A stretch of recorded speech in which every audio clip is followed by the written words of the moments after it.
Maayong hapon mga kamamshi. Karon na naman sad ka sa ato ang another nga trabahoon mao ang babuyan. Akong ipakita ninyo guys kung unsa ka itsa. Kuan ang amo ang baboy hugaw kaayo. Dali kay siya muhugaw ang baboy. Here we go. Ako siyang iba sa gamay kay pati as in nagtapot siya ang iyahang kuan man ang ako ang kanang mga asalonon guys. Dayon tungod kay hapon na saba kay diri guys.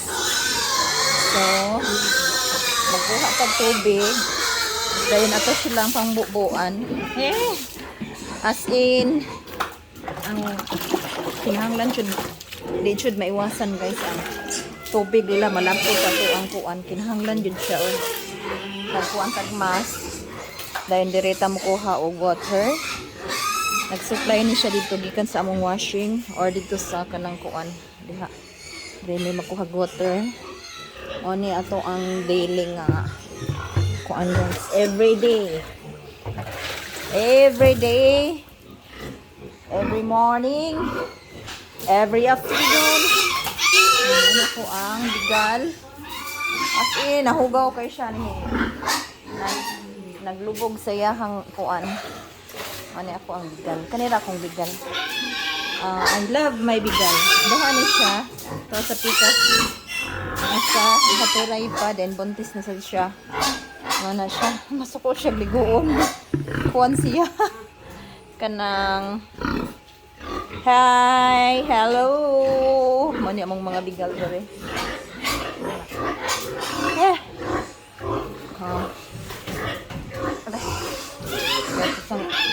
So makuha na iya. Suko siya. Suko lagi sa og kana. Kuan na. Di lalim ang kuan guys pero kuan siya. Kanang kapoy nga kanang dili mo makuan ba kapoy pero malipay sad ka mani ay kabugat oh my goodness mani siya atong pangligoon atong mga litsunon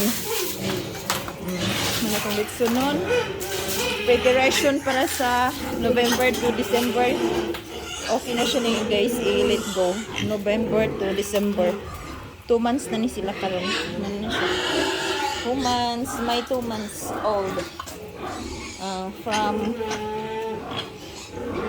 kuan kanang gikan sa pag singan ana gikan sa pag singalan na lutas 1 month na siya dayon pagkalutas gikan sa paglutas sa mag 2 months na sila muna ni siya ay pisik-pisik din sila guys as in basta magbuhi ka og baboy kuwasan ang mabaho kagkai mabaho maninaho kita sa himpuan sa bakbaw ang kai anak sila dayon sa ipakita ninyo ang nasad ko'y very cute na pang December hinatag ni ate kay ang iyang baboy nanganak 14 ka buo ayun gitagan siya ala hoy ano nang nangyari